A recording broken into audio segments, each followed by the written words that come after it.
ನಾಯಕ ಯಾರು ಅನ್ನುವಂತಹ ಪ್ರಶ್ನೆಯನ್ನ ಎತ್ತಿ ಹಿಡಿದಿರುವಂಥದ್ದು ಈ ಬಾರಿಯ ಚುನಾವಣೆಯ ಫಲಿತಾಂಶ. ಯಾಕಂದರೆ ಇದು ಚನ್ನಪಟ್ಟಣ ವಿಧಾನಸಭಾ ಕ್ಷೇತ್ರದಲ್ಲಿ ನಡೆದಿರುವಂಥ ಉಪಚುನಾವಣೆ ಮಾತ್ರ ಅಲ್ಲ, ಅದು ಪ್ರತಿಷ್ಠೆಯ ಕದನ. ಅದು ಒಕ್ಕಲಿಗರ ಕೋಟೆಯ ಕದನವೂ ಕೂಡ ಅದಾಗಿತ್ತು. ಹಾಗೆಯೇ ಶಿಗ್ಗಾವಿ ಸಂಡೂರಿನ ವಿಚಾರವನ್ನು ಕೂಡ ನಿಮಗೆ ಹೇಳ್ತೀನಿ. ಮೊದಲಿಗೆ ಚನ್ನಪಟ್ಟಣದ ವಿಚಾರಕ್ಕೆ ಬರೋಣ. ಹೇಗೆ ಇಲ್ಲಿ ನಾಯಕ ಯಾರು ಅನ್ನುವಂತಹ ಪ್ರಶ್ನೆಗೆ ಬೃಹದಾಕಾರವಾಗಿದೆ ಮತ್ತು ಅದಕ್ಕೆ ಸಿಗಬಹುದಾಗಿರುವಂಥ ಉತ್ತರಗಳು ಯಾವ ಸ್ವರೂಪದ್ದು ಅನ್ನೋದು ನಿಮಗೆ ತೋರಿಸ್ತಾ ಹೋಗ್ತೀನಿ. ಬಹಳ ಮುಖ್ಯವಾಗಿ ಇಲ್ಲಿ ಬರುವಂಥ ವಿಚಾರ, ಹಳೆ ಮೈಸೂರು ಭಾಗದ ಒಕ್ಕಲಿಗ ನಾಯಕ ಪಟ್ಟದ ಫೈಟ್ ನಡೆದಿದೆ. ಇಬ್ಬರ ನಡುವೆ ಇಬ್ಬರು ಘಟಾನುಘಟಿ ನಾಯಕಗಳು, ಅವರು ಕೇಂದ್ರದ ಮಂತ್ರಿ, ಇವರು ರಾಜ್ಯದ ಉಪಮುಖ್ಯಮಂತ್ರಿ. ಇಬ್ಬರ ನಡುವೆ ಒಂದು ದೊಡ್ಡ ಬಿಗ್ ಫೈಟ್ ನಡೆದಿದೆ. ಹಳೆ ಮೈಸೂರು ಭಾಗದ ಒಕ್ಕಲಿಗ ನಾಯಕನ ಪಟ್ಟದ ಫೈಟ್ ಇದು, ಭವಿಷ್ಯದ ನಾಯಕನ ಫೈಟ್ ಇದು.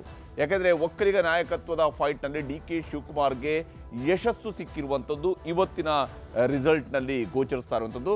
ಅಂಥದ್ದೇ ಯಶಸ್ಸನ್ನು ಕುಮಾರಸ್ವಾಮಿ ಅವರು ಕೂಡ ಪಡ್ಕೊಂಡಿದ್ದಾರೆ ಮಂಡ್ಯದಲ್ಲಿ, ಇಲ್ಲ ಅಂತೇಳಿ ಅಲ್ಲ. ಆದರೆ ಈ ಬಾರಿ ಅದು ಡಿ.ಕೆ. ಶಿವಕುಮಾರ್ ಅವ್ರಿಗೂ ಕೂಡ ಸಿಕ್ಕಿದೆ. ಅಂದರೆ ಇಬ್ಬರಿಗೂ ಕೂಡ, ಒಬ್ಬರಾದ ಮೇಲೆ ಒಬ್ರಿಗೂ ಕೂಡ ಇದನ್ನು ಕ್ಲೇಮ್ ಮಾಡಿಕೊಳ್ಳುವಂತಹ ಅವಕಾಶಗಳನ್ನು ಮತದಾರ ಕೊಡ್ತಾ ಇದ್ದಾನೆ.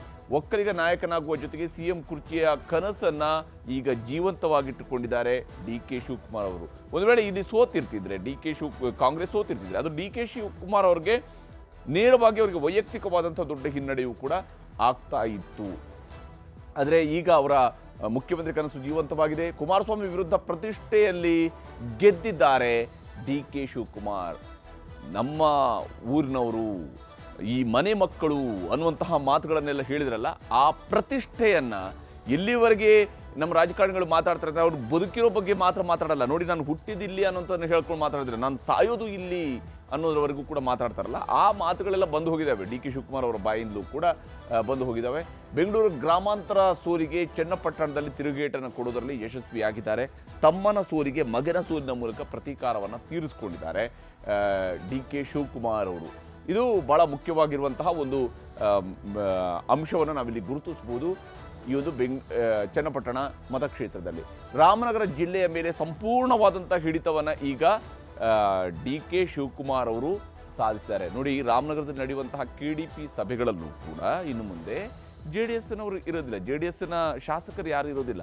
ಅಲ್ಲಿ ರಾಮನಗರ ಜಿಲ್ಲೆಯ ಅಭಿವೃದ್ಧಿಗೆ ಸಂಬಂಧಪಟ್ಟಂತೆ ನಡೆಯುವಂತಹ ರಿವ್ಯೂ ಮೀಟಿಂಗ್ಗಳಲ್ಲಿ ಕಾಂಗ್ರೆಸ್ನ ಶಾಸಕರು ಮಾತ್ರ ಇರ್ತಾರೆ, JDSನ ಶಾಸಕರಿಲ್ಲ. JDSನ ಧ್ವನಿ ಅಷ್ಟರ ಮಟ್ಟಿಗೆ ತಗ್ಗುತ್ತೆ ರಾಮನಗರ ಜಿಲ್ಲೆಯಲ್ಲಿ. ರಾಮನಗರದಲ್ಲೂ ಚನ್ನಪಟ್ಟಣದಲ್ಲೂ ನಿಖಿಲ್ಗೆ ಕಹಿಯ ಅನುಭವವನ್ನು ಮಾಡಿಸಿದ್ದಾರೆ ಡಿ.ಕೆ. ಶಿವಕುಮಾರ್. ಎರಡು ಕಡೆಗಳಲ್ಲೂ ಕೂಡ ಕಹಿ ಅನುಭವವನ್ನು ಮಾಡಿಸಿದ್ದಾರೆ ಡಿ.ಕೆ. ಶಿವಕುಮಾರ್ ಅವರ ನಾಯಕತ್ವದಲ್ಲಿ ನಡೆದಿರುವಂತಹ ಚುನಾವಣೆಗಳು ಇದು. JDS ಮುಕ್ತ ರಾಮನಗರವನ್ನು ಮಾಡೋದರಲ್ಲಿ ಡಿ.ಕೆ. ಶಿವಕುಮಾರ್ ಅವರು ಆ ಮಟ್ಟಿಗೆ ಯಶಸ್ಸನ್ನು ಕಂಡಿದ್ದಾರೆ. ಹಿಂದಿನ ಚುನಾವಣೆಗಳಲ್ಲಿ ಕನಕಪುರ ಒಂದನ್ನು ಬಿಟ್ಟರೆ 3ಕ್ಕೆ 3 ಕ್ಷೇತ್ರಗಳನ್ನು JDS ಗೆಲ್ತಿತ್ತು. ಆದರೆ ನೋಡಿ, ಕೇವಲ 5 ವರ್ಷಗಳ ಅಂತರದಲ್ಲಿ JDS ಆ ಜಿಲ್ಲೆಯಲ್ಲಿ ತನ್ನ ಅಸ್ತಿತ್ವವನ್ನೇ ಸಂಪೂರ್ಣವಾಗಿ ಕಳ್ಕೊಂಡಿದೆ. ಪ್ರತಿನಿಧಿಗಳ ವಿಚಾರಕ್ಕೆ, ಶಾಸನ ಸಭೆಯ ಪ್ರಾತಿನಿಧ್ಯದ ವಿಚಾರಕ್ಕೆ.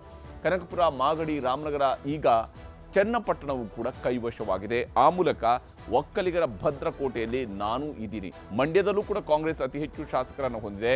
ಈಗ ರಾಮನಗರಕ್ಕೆ, ಇಡೀ ರಾಮನಗರ ಜಿಲ್ಲೆಯನ್ನು ತನ್ನ ವಶದಲ್ಲಿ ಇಟ್ಕೊಂಡಿದೆ. ದೇವೇಗೌಡರ ಕುಟುಂಬ ರಾಜಕಾರಣಕ್ಕೆ ತಾತ್ಕಾಲಿಕ ಬ್ರೇಕ್ ಬಿದ್ದಂತೆಯೂ ಕೂಡ ಆಗಿದೆ. ದೇವೇಗೌಡರ ಕುಟುಂಬವೂ ಕೂಡ ಖಂಡಿತವಾಗ್ಲೂ ಕೂಡ ಅವರು ಮರು ಅವಲೋಕನವನ್ನು ತಮ್ಮ ರಾಜಕೀಯ ತಂತ್ರಗಾರಿಕೆಯಲ್ಲಿ ಮಾಡಲೇಬೇಕಾದ ಅನಿವಾರ್ಯತೆ ಇದೆ.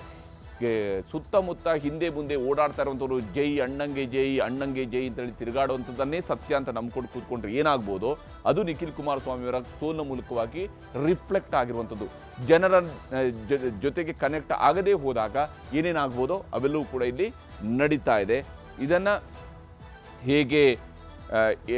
ಹೇಗೆ ಕುಮಾರಸ್ವಾಮಿಯವರು ಸ್ವೀಕರಿಸ್ತಾರೆ ಅನ್ನೋದರ ಮೇಲೆ ನಿಖಿಲ್ ಅವರ ರಾಜಕೀಯದ ಭವಿಷ್ಯವೂ ಕೂಡ ಅಡಗಿದೆ. ಯಾಕಂದರೆ ನಿಖಿಲ್ ರಾಜಕೀಯವನ್ನು ಈ ರೀತಿಯಾಗಿ ಈ ಸ್ವರೂಪದಲ್ಲಿ ನಡೆಸಿರುವಂಥದ್ದು ಕೂಡ ಕುಮಾರಸ್ವಾಮಿಯವರೇ ಆಗಿರೋದಾಗಿ ನಿಖಿಲ್ ರಾಜಕೀಯದ ಭವಿಷ್ಯವು ಕೂಡ ಕುಮಾರಸ್ವಾಮಿಯವರ ನಿರ್ಧಾರಗಳನ್ನು ಅವಲಂಬಿಸಿರುತ್ತೆ. ಈ ವಿಚಾರಕ್ಕೆ ಸಂಬಂಧಪಟ್ಟಂತೆ ಡಿ.ಕೆ. ಶಿವಕುಮಾರ್ ಹಾಗೆಯೇ ಯೋಗೇಶ್ವರ್ ಇವರುಗಳೆಲ್ಲ ಮಾತನಾಡಿದ್ದಾರೆ. ಏನು ಹೇಳಿದ್ದಾರೆ ಅನ್ನೋದು ನಿಮಗೆ ತೋರಿಸ್ತೀನಿ. ನಾಯಕತ್ವ ಇವತ್ತು ಕಾಂಗ್ರೆಸ್ ಪರವಾಗಿ ಬದಲಾವಣೆ ಆಗ್ತಾ ಇದೆ. JDSನ ಒಂದು ಇವತ್ತು ಯಾರು ನಂಬಿಸುತ್ತಿಲ್ಲ, ಒಕ್ಕಲಿಗ ಸಮುದಾಯ ಇಲ್ಲ, ಕಾಂಗ್ರೆಸ್ ಕಡೆ ಶಿಫ್ಟ್ ಆಗ್ತದೆ ಅಂತ ಹೇಳ್ತಾರೆ. ಒಕ್ಕಲಿಗ ನಾಯಕತ್ವದ ಪ್ರಶ್ನೆ ಅಲ್ಲ, ಈ ಜಿಲ್ಲೆಯ ಅಭಿವೃದ್ಧಿಯ ಪ್ರಶ್ನೆ, ಈ ರಾಜ್ಯದ ಅಭಿವೃದ್ಧಿಯ ಪ್ರಶ್ನೆ. ಈ ರಾಜ್ಯದಲ್ಲಿ ಸನ್ಮಾನ್ಯ ಸಿದ್ದರಾಮಯ್ಯನವರ ನೇತೃತ್ವದಲ್ಲಿ ಕಾಂಗ್ರೆಸ್ ಪಕ್ಷ ಬಲಿಷ್ಠವಾಗಿದೆ. ಒಕ್ಕಲಿಗರ ನಾಯಕತ್ವ ಯಾರೊಬ್ಬರ ಜೊತೆಲಿ ಇಲ್ಲ ರೀ. ಒಂದೊಂದು ಚುನಾವಣೆ ಬಂದಾಗ ಜನ ಡಿ ಕೆ ಶಿವಕುಮಾರ್ಗೆ ಒಕ್ಕಲಿಗರ ನಾಯಕತ್ವ ಇದೆ, ಇಲ್ಲ ಅಂತ ಏನು ಪ್ರಶ್ನೆ ಇಲ್ಲ. ಆದ್ರೆ ಡಿ ಕೆ ಶಿವಕುಮಾರ್ ಒಬ್ಬರ ಜೊತೆಲೇ ಒಕ್ಕಲಿಗರು ಇರ್ತಾರೆ ಅಂತ ನಾವು ಅನ್ಕೊಂಡ್ರು ಅದು ಅಪರಾಧ ಆಗ್ಬಿಡುತ್ತೆ. ಹೀಗೆ ಕಾಂಗ್ರೆಸ್ನವರು ಒಕ್ಕಲಿಗರ ನಾಯಕತ್ವದ ಚರ್ಚೆಗಳನ್ನು ತಮ್ಮದೇ ಆದಂತಹ ನಿಟ್ಟಿನಲ್ಲಿ ತಮ್ಮದೇ ಆದಂಥ ಲೆವೆಲಲ್ಲಿ ಮಾಡ್ತಾ ಇದ್ದಾರೆ. ಓಕೆ, ಇದು ಚನ್ನಪಟ್ಟಣದ ರಿಸಲ್ಟ್ನ ಪರಿಣಾಮಗಳು, ಇದರ ಸುತ್ತಲ ಚರ್ಚೆಗಳಾದರೆ ಈಗ ನಾವು ಸಂಡೂರು ಮತ್ತು ಶಿಗ್ಗಾವಿಯ ಸಂದೇಶವನ್ನು ಕೂಡ ಗಮನಿಸಲೇಬೇಕು. ಈ ಎರಡು ಕ್ಷೇತ್ರಗಳು ಕೊಟ್ಟಿರುವಂಥ ಸಂದೇಶವನ್ನು ಗಮನಿಸಬೇಕು. ಶಿಗ್ಗಾವಿ ಮತ್ತು ಸಂಡೂರಿನಲ್ಲಿ ಸೋಲಿನ ಕಹಿಯನ್ನು ಉಂಡಿದೆ ಕಮಲ ಪಕ್ಷ. ಶಿಗ್ಗಾವಿಯಲ್ಲಿ ನಿರಂತರವಾಗಿ 4 ಚುನಾವಣೆಗಳಲ್ಲಿ ಅರಳಿತು, ಅದು ಇವತ್ತು ಬಾಡಿ ಹೋಗಿದೆ. 30 ವರ್ಷಗಳ ಬಳಿಕ ಶಿಗ್ಗಾವಿಯಲ್ಲಿ ಗೆದ್ದು ಬೀಗಿದೆ ಕಾಂಗ್ರೆಸ್, ಅದು ಕೂಡ ಪಠಾಣ್ ಅವರ ಮೂಲಕವಾಗಿ ಗೆದ್ದಿರುವಂಥದ್ದು. 30 ವರ್ಷಗಳ ನಂತರ ಶಿಗ್ಗಾವಿಯಲ್ಲಿ ಗೆದ್ದು ಬೀಗಿದೆ ಕಾಂಗ್ರೆಸ್. ಮತ್ತು ವಿಶೇಷವಾಗಿ ಈ ಚುನಾವಣೆಯ ವಿಚಾರಗಳಿಗೆ ನಾವು ಕೆಲವೊಂದು ಅಂಶಗಳನ್ನು ಪಾಯಿಂಟ್ಔಟ್ ಮಾಡಲೇಬೇಕಾಗುತ್ತೆ ಇಂತಹ ಫಲಿತಾಂಶ ಬಂದಂತಹ ಸಂದರ್ಭಗಳಲ್ಲಿ. ವಿಶೇಷವಾಗಿ ಶಿಗ್ಗಾವಿಯ ಗೆಲುವು ಕಾಂಗ್ರೆಸ್ಗೆ ಅತ್ಯಂತ ಮಹತ್ವದ್ದು ಕೂಡ ಆಗಿತ್ತು. ಯಾಕೆಂದರೆ ಒಬ್ಬ ಅಲ್ಪಸಂಖ್ಯಾತ ಕ್ಯಾಂಡಿಡೇಟನ್ನು ನಿಲ್ಲಿಸಿ ಗೆಲ್ಲಿಸ್ಕೊಂಡು ಬರುವಂಥದ್ದು ಕೂಡ ಬಹಳ ಚಾಲೆಂಜಿಂಗ್ ಆಗಿತ್ತು. ಮಾಜಿ ಸಿ ಎಂ ಪ್ರತಿನಿಧಿಸಿದ್ದಂತಹ ಶಿಗ್ಗಾವಿಯಲ್ಲಿ BJP ಸೋಲನ್ನು ಕಂಡಿದೆ ಮತ್ತು ಮಾಜಿ ಸಿ ಎಂ ಅವರ ಪುತ್ರನನ್ನು ಸೋಲಿಸಿರುವಂಥದ್ದು ಕೂಡ ಮುಖ್ಯ ಆಗಿರುತ್ತದೆ. ಇಬ್ಬರು ಮಾಜಿ ಮುಖ್ಯಮಂತ್ರಿಗಳ ಪುತ್ರರು ಒಂದೇ ದಿವಸ ಸೋಲನ್ನು ಕಂಡಿದ್ದಾರೆ ಇವತ್ತು. ಇನ್ನು BY ವಿಜೇಂದ್ರ ನಾಯಕತ್ವದಲ್ಲಿ ಕೇಸರಿ ಬ್ರಿಗೇಡ್ ಒಗ್ಗೂಡಿಲ್ಲ ಅನ್ನುವಂಥದ್ದು ಕೂಡ ಗೋಚರಿಸ್ತಾ ಇತ್ತು. ಯಾಕಂದರೆ ನೋಡಿ, ಸಂಘಟಿತ ಹೋರಾಟ, ಸಾಮೂಹಿಕ ನಾಯಕತ್ವ ಇವೆಲ್ಲವೂ ಕೂಡ ಆಗಾಗ ಬೇಕಾಗತ್ತೆ. ಓಕೆ, ಪ್ರಧಾನಮಂತ್ರಿ ಮೋದಿಯವರು ಯಾವಾಗ ಚುನಾವಣೆ ಎಲೆಕ್ಷನ್ ಪ್ರಚಾರಕ್ಕೆ ಬರ್ತಾರೆ ಅಂದರೆ ಜನರಲ್ ಎಲೆಕ್ಷನ್ ಇದ್ದಾಗ ಬಂದಾಗ ಬೈ ಎಲೆಕ್ಷನ್ಗಳಲ್ಲಿ ನಡೆಸಬೇಕಾಗಿರುತ್ತದೆ ಆಯಾ ರಾಜ್ಯಗಳ ನಾಯಕರ ಕೆಲಸ ಆಗಿರುತ್ತೆ.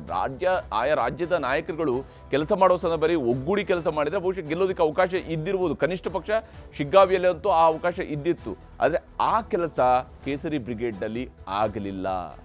ಅದು ಬಹಳ ಮುಖ್ಯವಾದಂಥ ಒಂದು ಅಂಶವಾಗಿ ಗೋಚರಿಸ್ತಾ ಇದೆ. ಇನ್ನು ಚುನಾವಣೆಯಲ್ಲಿ ಒಗ್ಗೂಡಿ ಕೆಲಸ ಮಾಡುವಲ್ಲಿ BJP ವಿಫಲವಾಗಿರುವಂಥದ್ದು ಗೋಚರಿಸ್ತಿದೆ. ಇದು ಶಿಗ್ಗಾವಿ ವಿಚಾರದಲ್ಲೂ ಅಷ್ಟೇ, ಇದು ಸಂಡೂರಿನ ವಿಚಾರದಲ್ಲೂ ಅಷ್ಟೇ, ಶ್ರೀರಾಮುಲವರ ವಿಚಾರದಲ್ಲೂ ಅಷ್ಟೇ, ಅಥವಾ ಇಲ್ಲಿ ಬೊಮ್ಮಾಯಿ ಅವರ ವಿಚಾರದಲ್ಲೂ ಅಷ್ಟೇ. ಯಾವುದೇ ಒಬ್ಬೊಬ್ಬರಿಗೆ ನಾಯಕತ್ವದ ಮೇಲ್ಗಡೆ ನಂಬಿಕೆ ಇಟ್ಟುಕೊಂಡು ಹೋಗ್ತಾ ಇರುವಂಥದ್ದು ಕೂಡ BJPಗೆ ಎದುರಾಗ್ತಾ ಇರುವಂತಹ ಈ ಸೋಲಿನ ಬಹಳ ಮುಖ್ಯವಾದಂತಹ ಕಾರಣವಾಗಿ ಗೋಚರಿಸ್ತಾ ಇದೆ. ಸಚಿವರು ಶಾಸಕರನ್ನು ಬಳಸಿ DK ಶಿವಕುಮಾರ್ ಯಶಸ್ವಿ ರಣತಂತ್ರವನ್ನು ರೂಪಿಸುವಂಥ ಕೆಲಸವನ್ನು ಮಾಡಿದರು.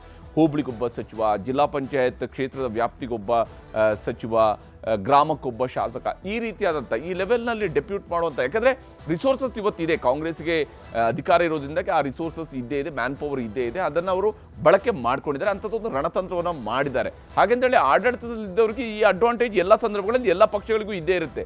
ಅದರ ಅರ್ಥ ಎಲ್ಲ ಕ್ಷೇತ್ರಗಳನ್ನು ಆಡಳಿತ ಪಕ್ಷದವರೇ ಗೆದ್ದು ಬಿಡ್ತಾರೆ ಅಂತೇಳಿ ಅಲ್ಲ. ಅವರನ್ನು ಸೋಲಿಸಿರುವಂಥ ಅನೇಕ ಉದಾಹರಣೆಗಳು, ವಿಶೇಷವಾಗಿ ಕುಮಾರಸ್ವಾಮಿಯವರೇ ಬೈ ಎಲೆಕ್ಷನ್ಗಳಲ್ಲಿ ಹೇಗೆ ಸೋಲಿಸಿದ್ದಾರೆ, ಯಾವ್ಯಾವ ಕ್ಷೇತ್ರಗಳಲ್ಲಿ ಸೋಲಿಸಿದ್ದಾರೆ ಅನ್ನೋದಕ್ಕೆ ದೊಡ್ಡ ರೆಕಾರ್ಡ್ಸ್ ಕೂಡ ಸಿಗುತ್ತೆ.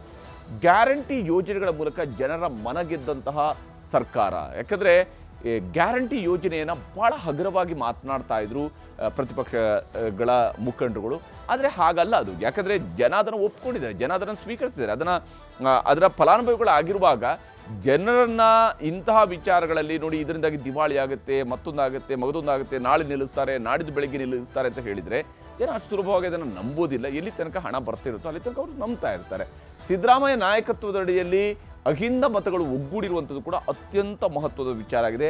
ಸಿದ್ದರಾಮಯ್ಯನವರು ಈ ಕಾರ್ಡನ್ನು ಎಲ್ಲಕ್ಕಿಂತ ಜಾಸ್ತಿಯಾಗಿ ಬಳಕೆ ಮಾಡ್ಕೊಳ್ತಾ ಇದ್ದಾರೆ. ಯಾಕೆ ಬಳಕೆ ಮಾಡ್ಕೊಳ್ತಿದ್ದಾರೆ ಅಂದರೆ, ಮೂಡಾ ಕೇಸ್ ಪ್ರಕರಣದಲ್ಲಿ ಈಗಾಗಲೇ ಸಿದ್ದರಾಮಯ್ಯನವರು ಟಾರ್ಗೆಟ್ ಆಗ್ತಾ ಇದ್ರು. ಈ ತನ್ನನ್ನು ಟಾರ್ಗೆಟ್ ಮಾಡ್ತಾ ಇದ್ದಾರೆ ಅನ್ನೋಂಥ ಕಾರಣಕ್ಕಾಗಿ ಸಿದ್ದರಾಮಯ್ಯನವರು ಕೂಡ ಹೇಳ್ತಿದ್ದಾರೆ, ನನಗೆ ಇದು ದೊಡ್ಡ ಸಮಾಧಾನವನ್ನು ತಂದಿದೆ ಅನ್ನೋಂಥದ್ದು, ತನ್ನ ಪಾಪ್ಯುಲಾರಿಟಿ ಜಾಸ್ತಿ ಆಗಿದೆ ಅನ್ನೋಂಥದ್ದನ್ನ ನಮ್ಮ ಸಂದರ್ಶನದ ಸಂದರ್ಭದಲ್ಲಿ ಕೂಡ ಸಿದ್ದರಾಮಯ್ಯನವರು ಹೇಳ್ತಾ ಇದ್ರು. ಅಂದರೆ ಅಷ್ಟರ ಮಟ್ಟಿಗೆ ಸಿದ್ದರಾಮಯ್ಯನವ್ರಿಗೂ ಕೂಡ ಇದು ಶಕ್ತಿಯನ್ನು ತುಂಬಿದೆ ಈ ಒಂದು ಫಲಿತಾಂಶ. ಆದರೆ ಕರ್ನಾಟಕದಲ್ಲಿ ಎಷ್ಟೇ ಖುಷಿಯನ್ನು ಕಾಂಗ್ರೆಸ್ಸಿಗರು ಅನುಭವಿಸ್ತಾ ಇದ್ದರೂ ಕೂಡ ಮಹಾರಾಷ್ಟ್ರದ ಸೋಲು ಇದೆಯಲ್ಲ, ಕಾಂಗ್ರೆಸ್ ಅರಗಿಸಿಕೊಳ್ಳೋದಕ್ಕೆ ಸಾಧ್ಯವೇ ಇಲ್ಲದಂಥ ಸೋಲು, ಅವರಿಗೆ ಎದುರು ಅತ್ಯಂತ ಹೀನಾಯವಾಗಿರುವಂತಹ ಸೋಲು ಅಲ್ಲಾಗಿದೆ.